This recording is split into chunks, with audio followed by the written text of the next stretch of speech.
Assalomu alaykum, bog'dorchilik podpischiklari. 2025-yil 26-mayda yangi sortimiz Flariba shaftolimiz pishib yetildi. Flariba haqida sizlar bilan bugun qisqacha ma'lumot beramiz. Xohlasa mana 3 yoshli niholimiz juda ko'p mevasi olib borgan sababli shoxlari egilib, sinib ketgan. Hozirgi kunda mevasi ham kalibri kattalashmagan. Mashq holatda bo'ladigan shaftoli bunda bo'lib qoldi. Bolasi bo'lib qoldi do'stlar, mana qarang kalibrda. Bu 3 yoshli nihol kuz oyida umuman abresiya qilib kesilib, shakl berilmagan. Keyin meva gullab, gulini ushlaganda, g'o'ralab bo'lganda sifatsiz mevalarni olib tashalmagan, chikanka qilib ozaytirilmagan. Shu sababli juda mevani ko'p quyib, sifatsiz meva ziyoni daraxtgacha kelgan. Mana sinib, paytga egma qo'yilib, katta daraxt o'sganda egilib ketmasligi uchun yog'och qo'yilgan, lekin yog'ochning yonidan sinib ketgan, yana baylab qo'yilgan do'stlar.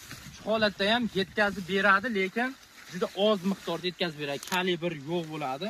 Daraxtga ziyon yetkazadi. Qaylar buni tepaga o'sadigan narsa pastga o'sib sinib ketgan. Bu hali zo'r pishgan yo'q, pishib suvi chiqadigan vaqtda yana ham og'irlashib ketib sinib ketadi do'stlar. Flariba bu shoxi ozaytirib, mevasi ozaytirilgan holatda kalibr shu yetkazilgan.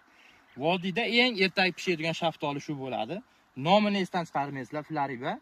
Hozir fantaziya, Big Ben pishishlariga 10 kun, 15 kun bor. Bu vodiyda qilimida pishib yetildi do'stlar. Buni ertak hududlarga, Surxondaryo, Qashqadaryolarga eksa, bundan ancha 10 kun, 15 kun oldin pishar do'stlar. Buni ham ishonchli ko'chatlarini bog'dorchilik kanalidan, bog'dorchilik nihollari kanalidan olishlari mumkin. Yosh nihol mana do'stlar. Bular 2 yoshli, shu ham mevasini ko'tara olmagan sababli yog'och qo'yilgan, bu ham egilib ketmasligi uchun sinib ketadi, chunki shamolda.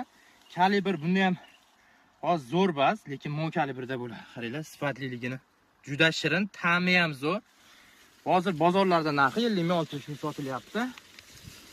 Flariba rangi Big Bendan kerak bo'lsa, ancha fantaziyadan ancha tiniqroq ham bo'ladi.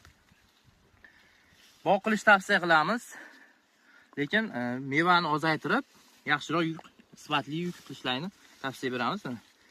50 sm shoxida 10-15 tagacha meva bor, yetkazib bera olmaydi, chunki kuchi oz, o'sish kerak daraxt. Bundaqa bo'lmagan.